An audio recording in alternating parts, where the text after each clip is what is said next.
Hey everybody, welcome to Bible 101. Last time we were together, we talked about creation, and tonight we're going to cover some of the hard parts, the fall, and the promise that God made to Abraham in response. So, the fall.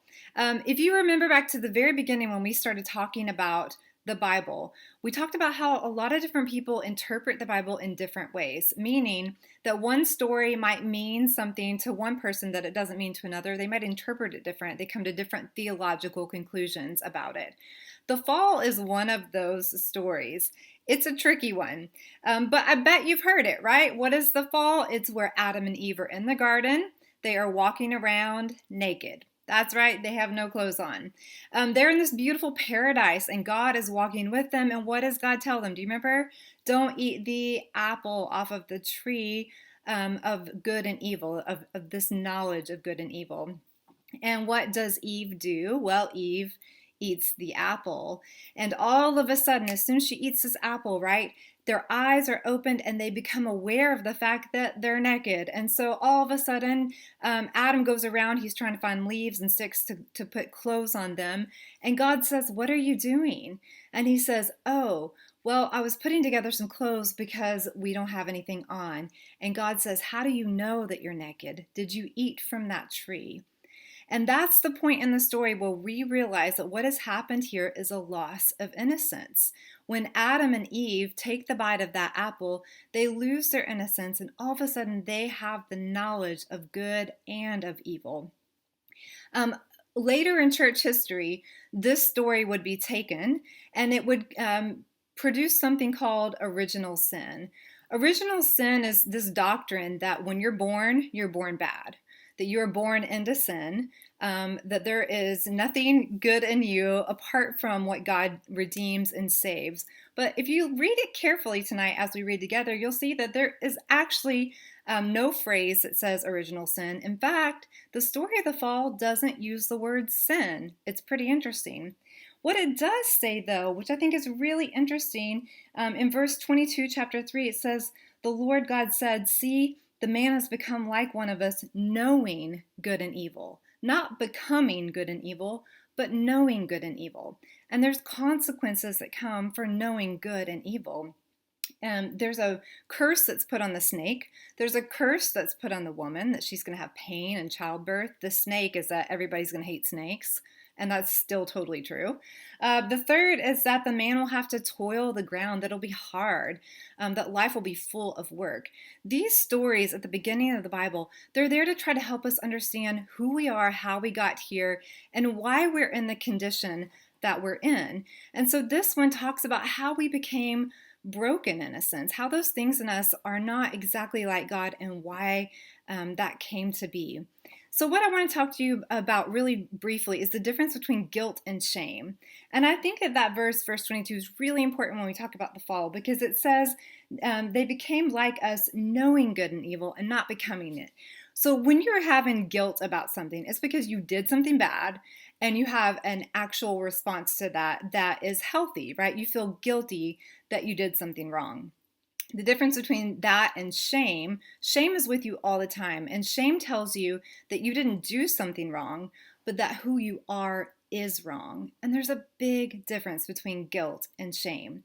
So I think that's one way that we might look at this story, right? It's not that who we are is mired and awful from day one, that we are born into this thing of sin that we can't get rid of, but instead that the things that we do, the actions that we take, the capability inside of us to make decisions that are hurtful and harmful, it's there. And so that's a lot like guilt. Our actions are less than what God created us to be. At the end of the day, wherever you fall on what you believe this story says, the beauty of this story is that it sets up the fact that there is something in us that is not yet whole and that needs to be made whole. And this is why God brings the promise to Abraham, because eventually God will make all things new. God will restore us and make us whole through the life of Jesus Christ. But first, Abraham. All right, so I'm here to tell you about Abraham, but before we do, I want your adult leader to pause the video because Jenny covered a lot of really important things. And if you have any questions or thoughts about that, I want you to cover them before we move on to the next part of the story. And so, adult leader, pause the video right now.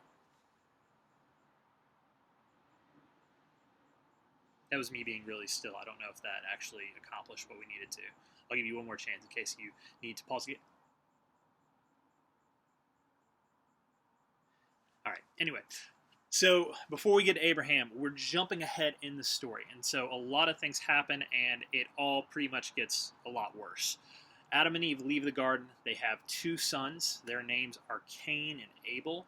Cain grows up and gets jealous of his brother and murders his brother, which makes all of our sibling rivalries look very tame by comparison.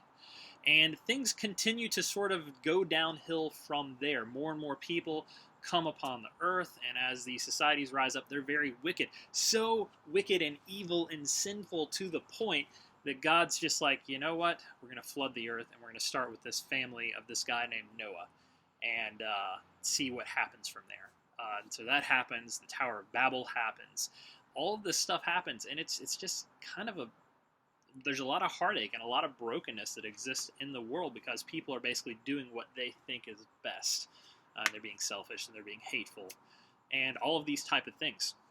And so we come to this man that lives in a town called Ur, and his name is Abram. His name's not Abraham yet. That name change actually comes a little bit later.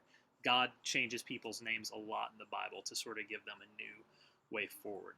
But in Genesis 12, God comes to Abram, and I'll read this to you. This is verses 1 through 3. It says, "Now the Lord said to Abram, go from your country and your kindred," which would be your family. "Go from your country and your kindred and your father's house to the land that I will show you. I will make you a great nation, and I will bless you, and make your name great, so that you will be a blessing. I will bless those who bless you, and the one who curses you I will curse. And in you all the families of the earth shall be blessed." And so we see God's plan for a world full of brokenness start to come out here with this story with Abram. See, God doesn't decide, oh, you know what, forget y'all. Y'all screwed up. Y'all are continuing to be hateful and hurt one another. You aren't turning to me. You're not seeking me out. So you're on your own. But God enters into really a relationship with Abram. And through Abram, he wants to sort of organically bring God's hope and goodness and love and justice and mercy to the rest of the world. It's not like God magically zaps it into the people. But God really seems to want for this family, which becomes a great nation, which becomes Israel, which becomes the Hebrew people, to bring the goodness of God to the world around them.